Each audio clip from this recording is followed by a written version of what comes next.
Dialog privind Găgăuzia. Originile limbii găgăuze.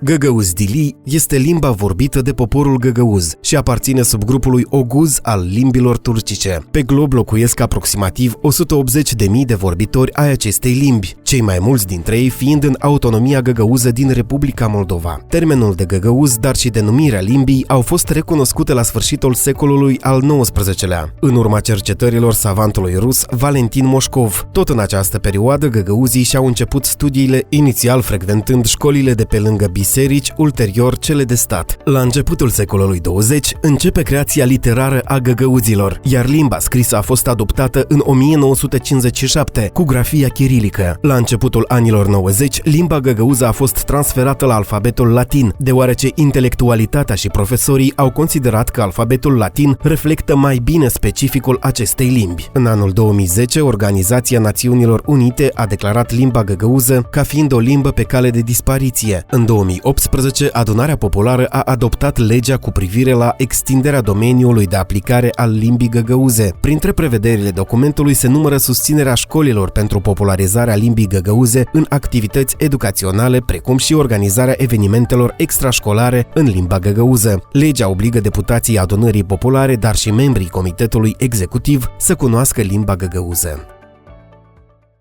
Dialog privind Găgăuzia.